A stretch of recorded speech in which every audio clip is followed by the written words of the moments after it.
Assalamualaikum dan salam sejahtera kepada semua. Dalam video ini, kita nak belajar bab 2 iaitu sebatian karbon, standard kandungan 2.1, jenis-jenis sebatian karbon. Standard pembelajaran 2.1.1, memahami sebatian karbon. Okey, ini adalah gambar rajah kitaran karbon. Awak semua dah belajar dalam sains tingkatan 2 Karbon berpindah dari atmosfera kepada organisma hidup di bumi dan kembali semula ke atmosfera. Ahli kimia yang terdahulu merujuk sebatian karbon organik sebagai sebatian yang berasal daripada haiwan ataupun tumbuhan, iaitu benda hidup, seperti petroleum, karbohidrat, protein, lemak dan urea. Sekarang ini, sebatian organik juga termasuk sebatian yang disintesis daripada bahan semula jadi di makmal. Sebagai contoh, plastik, minyak wangi, bahan pencuci dan ubat-ubatan. Okey, sekarang kita nak belajar apa itu sebatian karbon. Sebatian karbon adalah sebatian yang mengandungi karbon sebagai salah satu unsur juzuknya. Maksudnya kalau dalam sebatian tersebut ada karbon, bermaksud sebatian itu adalah sebatian karbon. Sebatian karbon terbahagi kepada dua, iaitu sebatian organik dan juga sebatian tak organik.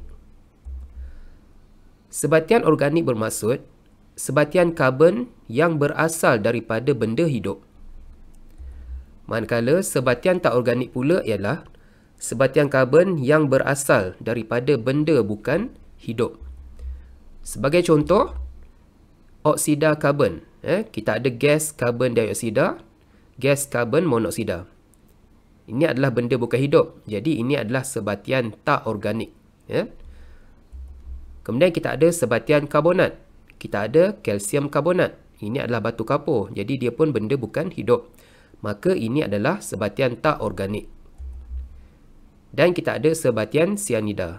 Contoh, kalium sianida.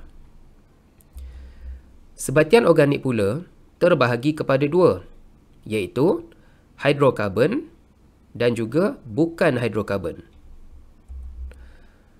Hidrokarbon bermaksud sebatian organik yang mengandungi karbon dan hidrogen sahaja. Kalau sebatian organik tersebut mengandungi hanya dua unsur sahaja, iaitu karbon dan hidrogen, maka sebatian organik itu adalah dikelaskan sebagai hidrokarbon. Dia mengandungi unsur karbon dan hidrogen sahaja. Contohnya, petrol yang mengandungi unsur karbon dan hidrogen sahaja, dan juga gas asli pun terdiri daripada unsur karbon dan juga hidrogen. Okey.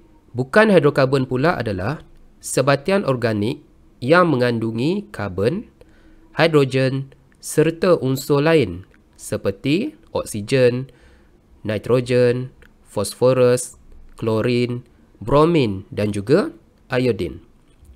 Sebagai contoh, protein.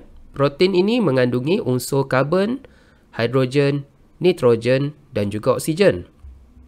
Kanji terdiri daripada unsur karbon, hidrogen dan juga oksigen. Begitu juga lemak dan juga alkohol. Okey, hidrokarbon juga dikenali sebagai sebatian organik paling ringkas. Kenapa? Kerana dia terdiri daripada atom karbon dan juga hidrogen sahaja. Jadi, hidrokarbon dikenali sebagai sebatian organik yang paling ringkas berbanding bukan hidrokarbon, sebab bukan hidrokarbon ni dia ada unsur lain lagi. Hidrokarbon pula dia terbahagi kepada dua, iaitu hidrokarbon tepu dan juga hidrokarbon tak tepu. Hidrokarbon tepu adalah hidrokarbon yang mempunyai hanya ikatan tunggal antara atom karbon. Okey, jadi kalau awak perhatikan antara atom karbon ini dia hanya ada satu ikatan sahaja. Satu garisan ini bermaksud satu ikatan. iaitu kita namakan sebagai ikatan tunggal antara atom karbon. Jadi, kalau sebatian itu mempunyai ikatan tunggal antara atom karbon, maka ia dikelaskan sebagai hidrokarbon tepu. Hidrokarbon tak tepu pula ialah hidrokarbon yang mempunyai sekurang-kurangnya satu ikatan ganda 2 atau ganda 3 antara atom karbon. Okey, sebagai contoh, kalau awak perhatikan, kita ada dua garisan di sini antara atom karbon ini. Dua garisan ini mewakili ikatan ganda 2 yang dinamakan sebagai ikatan ganda 2 antara atom karbon. Yang ini pula ada 3 garisan bermaksud ikatan ganda 3 antara atom karbon. Jadi, kalau sebatian tersebut mempunyai ikatan ganda 2 atau ikatan ganda 3, maka sebatian itu dikelaskan sebagai hidrokarbon tak tepu. Boleh? Okey, sekarang kita nak belajar apa itu ikatan kovalent antara atom karbon. Atom karbon mempunyai 6 elektron. Susunan elektron bagi karbon ialah 2.4. Ya, kalau perhatikan ya gambar rajah susunan elektron. Petala pertama kita ada 2 elektron. Okey, dah penuh. Petala kedua ada 4 elektron. Tapi tak penuh lagi kan? Sebab kalau penuh dia mesti ada 8 elektron valence ya. Ini bermakna atom karbon memerlukan 4 lagi elektron valence untuk mencapai susunan oktet yang stabil, iaitu 2.8 ya. Di sini ada 4. Jadi tak cukup lagi 4. Jadi dia perlu tambah lagi 4 untuk dapatkan petala valence yang penuh ya. Atom karbon boleh berkongsi sepasang elektron dengan atom karbon yang lain untuk membentuk satu ikatan kovalent. Okay, sebagai contoh ya, kita ada satu atom karbon ya. Petala valence-nya ada 4 elektron, jadi dia tak stabil. Okay. Kemudian kita ada satu lagi atom karbon ya. Maka kedua-dua atom karbon ini dia boleh berkongsi. Dia boleh berkongsi sepasang elektron untuk membentuk ikatan kovalent ya. Jadi formula struktur yang kita boleh lukis ya. Okey, kita ada dua atom karbon ya. Oleh kerana dia berkongsi sepasang elektron ataupun 2 elektron ya. Jadi kita lukis satu garisan. Satu garisan ini ya, simbol ini dia mewakili 2 elektron valence dan bermaksud ikatan kovalent tunggal antara atom karbon. Jadi ya, setiap atom karbon mesti mengandungi 4 garisan ni, 4 tangan lah ya, 4 tangan bagi mewakili 8 elektron valence untuk mencapai susunan oktet. Ya, tadi kalau awak perhatikan, yang ini dia berkongsi sepasang elektron, jadi kita boleh buat satu tangan. Kalau awak perhatikan ini tak cukup lagi kan? Jadi yang ini dia boleh berkongsi lagi dengan atom yang lain ya. Okey, bermaksud ya, yang sebelah sini dia boleh buat satu lagi ikatan kovalent dengan atom lain lah nanti ya. Di sini pun sama. Dia boleh buat satu lagi ikatan kovalent.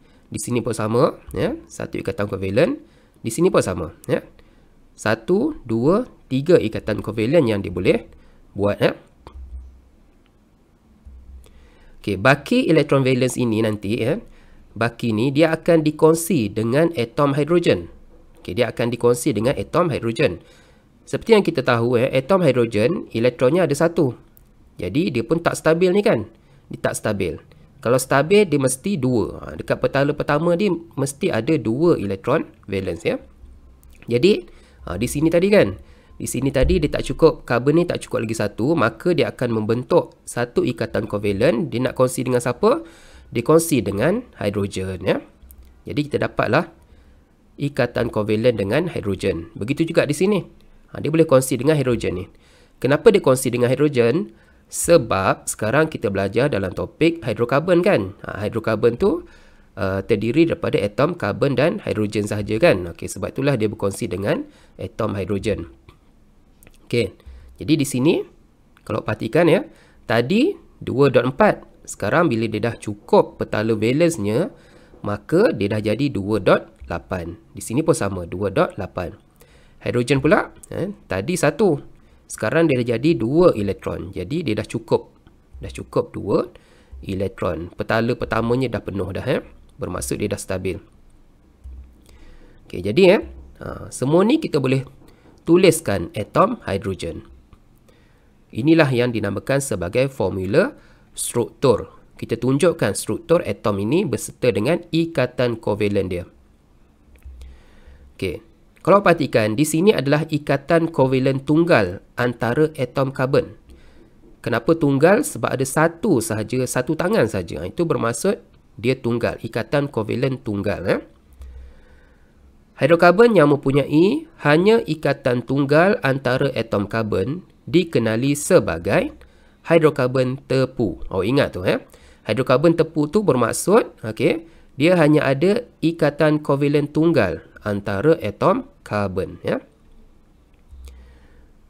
Selain daripada berkongsi sepasang elektron valens, atom-atom karbon juga boleh berkongsi 2 pasang elektron valens dan 3 pasang elektron valens.